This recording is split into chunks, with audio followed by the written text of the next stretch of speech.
Good morning বন্ধুরা, তোমরা সবাই কেমন আছো? আশা করি তোমরা সবাই ভালো আছো আর আমিও খুব ভালো আছি।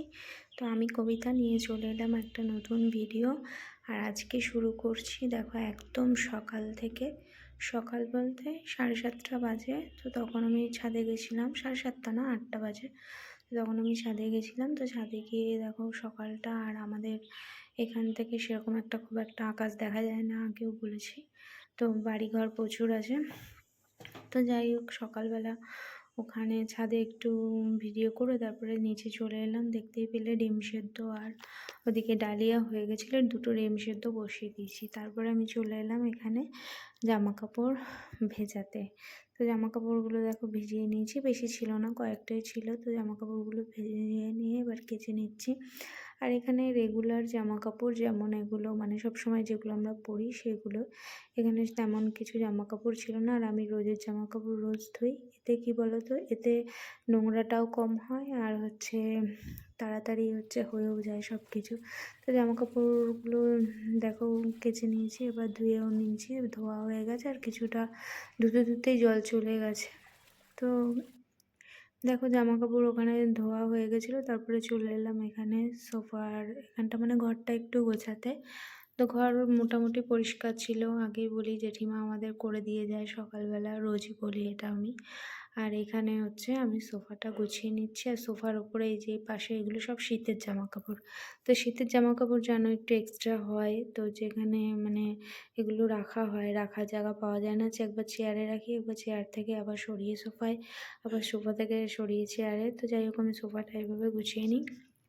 আর ওদিকে এখনও মোটামুটি অনেক কাজবাজ বাকি। সকালটা তো শুরুই হলো, মানে জামা কাপড়গুলো ভেজালাম, তারপরে কাচলাম, কাচার পরে এখানে চলে এলাম। তো এই কাজগুলো করে নেওয়ার পরে এখনও রান্না বান্না সব কিছুই বাকি।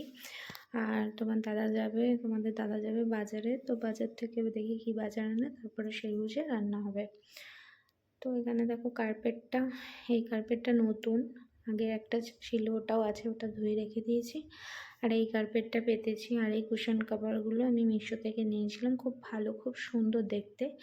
তো আর একটা পেলে আমি আর একটা নেবো। তো এই দেখো আমার 3খানা কুশন, ওই জন্য একটা গিয়ে একটু অন্য কালার হয়ে গেছে। দেখো এখানে এই যে মাছ এনেছে। কি মাছ ওটা? পাবদা মাছ। পাবদা। এই যে মাছগুলো একটু ছোট ছোট কিন্তু ফ্রেশ একদম। আর কি এনেছো? আর এনেছি বাজার, বেলা হয়ে গেছে, সেরকম কিছু পাইনি। কি আছে? সিম, উচ্ছে আর লঙ্কা।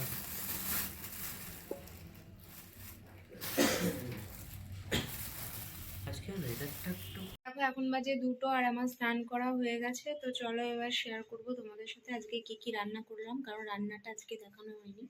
তো রান্নাটা শেয়ার করব। তো দেখো এখানে কি রান্না করেছি। এটা বেথর শাক ভাজা, আর এটা আলুর তরকারি, এটা কালকের। আর এখানে রয়েছে এটা সিম দিয়ে, আলু দিয়ে, আর বড়ি দিয়ে একটা ওই চচ্চড়ি মতো করেছি। আর এইখানে আছে মাছের ঝোল, এটা পাবদা মাছের ঝোল। এটা ধনেপাতা দিয়ে, আদা জিরে বাটা দিয়ে কড়া পাতলা করে। তো দেখো এখানে আমি আমার খাবারটা বেড়ে নিয়েছি। এখানে রয়েছে যা যা রান্না করেছিলাম, সিম দিয়ে আলু দিয়ে তরকারি, আর শাক ভাজা আর মাছের ঝোল। তো চলো এটা দিয়ে আমি খেয়ে নিই, তো ঝটপট করে। তো দেখো এখানে খাওয়ার পরে দুপুরবেলা একটু শুয়েছিলাম, একটু রিলস বানিয়েছিলাম। রিলস বানানোর পরে একটুখানি জাস্ট এমনি শুয়েছিলাম, ঘুমাইনি। তো ঘুমানোর পরে মানে ওঠার পরে তারপরে দেখো ওখানে চা, তোমাদের দাদা একটু চা বানিয়েছিল, সেই চাটা খেয়েছিলাম। খাওয়ার পরে লিকার চা বানিয়েছিল, খাওয়ার পরে তারপর আমি চলে এলাম একটু বিছানাটা গোছাতে। তো বিছানা গোছাচ্ছি, দেখো বাবান গেছে পড়তে, আর পড়ার এই বই টইগুলো সব খাটের উপরে ছিল। আর এখানে কম্বলগুলো, এখনও পর্যন্ত কম্বল লাগে, কারণ রাতের দিকে ঠান্ডা পড়ে, আর দিনের বেলার দিকে অতটা লাগে না, কিন্তু কম্বলটা গায়ে দিলে বেশ ভালোই লাগে। তো ওই জন্য কম্বল দোকানে এখনও পর্যন্ত তোলা হয়নি, আর কিছুদিন পরে তুলবো। ওটাকে ড্রাই ওয়াশ করতে হবে, করে তারপরে হচ্ছে গিয়ে তুলতে হবে। তো আমি বাড়িতেই করি, বাড়িতেই ড্রাই ওয়াশ করে তারপরে তুলি। তো যাই হোক, এখানে গুছিয়ে নিচ্ছি বিছানাটা। তো গোছানোর পরে এবার আবার রান্নাবান্না চিন্তা আছে, রান্নাবান্না করতে হবে রাতের বেলা। আর আমি দুবার করে গোছাই, একবার হচ্ছে সকালে, একবার হচ্ছে সন্ধ্যাবেলা। তো দেখো এই যে ফাইনালভাবে গুছিয়ে নিলাম। আর এই পর্দাটা, জানলাটা খোলা ছিল, তো পর্দাটা ঠিকঠাকভাবে দিয়ে দিলাম। তো দেখো এখানে রাতের রান্না নিয়ে চলে এলাম, বসিয়ে দিয়েছি প্রেশার কুকারে আলু সেদ্ধ। তো আলুটা সেদ্ধ করে নিয়েছি এরকম করে হালকা করে। তো একটু বেশি সেদ্ধ হয়ে গেছিলো, আর একটা কম সিটি দিলেই ভালো হতো। আর দেখো কড়া চাপিয়ে দিয়েছি, কড়াইতে দিয়ে দিয়েছি একটা শুকনো লঙ্কা ফোড়ন, আর এখানে দিয়েছি গোটা জিরে। তো আমি ভেবেছিলাম প্রথমে এটা একটু শুকনো শুকনো করে বানাবো, তো তারপরে মনে হলো যে না, সবার তো হবে না, ওই জন্য আমি আবার এটাকে ভাবছি একটু ঝোল করে নেবো।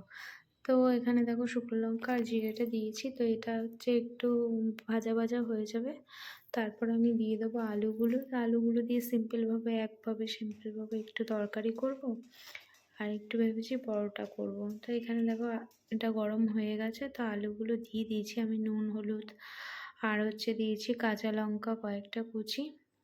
আর তেমন কিছুই না, কোনো মশলা না, মশলাটা পরে দেবো। আর এদিকে দিয়ে দিচ্ছি নুন। তো এটা দিয়ে ভালো করে বেশ নেড়ে চেড়ে বেশ কিছুক্ষণ নাড়তে হবে, নাড়লে পরে যাতে হলুদের কাঁচা গন্ধটা বেরিয়ে যায়। যতক্ষণ না হলুদের কাঁচা গন্ধটা বেরিয়ে যাচ্ছে ততক্ষণ এটাকে নাড়তে হবে। আর এখানে এই যে মশলাটা আমি দিয়েছি, এটা হচ্ছে ভাজা মশলা, এটা বাড়িতে করে রাখি আমি। জিরে, ধনে, গোলমরিচ অল্প সব কিছু দিয়ে এই মশলাটা করে রাখি। তো এই দেখো আমার তরকারিতে ঝোল দিয়ে দিয়েছি। প্রথমে বলেছিলাম না যে শুকনো শুকনো করবো, তো তাও দেখলাম সবার হবে না, ওই জন্য আমি একটু ঝোল ঝোল করেছি পাতলা করে। তো যাই হোক, এই যে গরম গরম একদম আলুর তরকারি, আর হচ্ছে এই যে এখানে পরোটা। তো তোমাদের দাদাকে এই যে এখানে খেতে দেব। তো পরোটাটা মা করেছে, পরোটাটা দিয়েছে, আর আমি এখানে, আমাকে বললো বেড়ে দিতে, তো আমি এখানে আলুর তরকারিটা বেড়ে দিচ্ছি। তো এবার দিয়ে দেবো খেতে, আর আমরাও খাবো রাতে। তো আমি একটু দেরি করেই খাই, ওরা একটু আগেই খায়। তো এখনও ছেলে আসেনি, পড়তে গেছে, পড়ে আসলে পরে তারপরে ও খাবে, তারপরে আমি খাবো। তো এখানে দেখো দিয়ে দিই খেতে।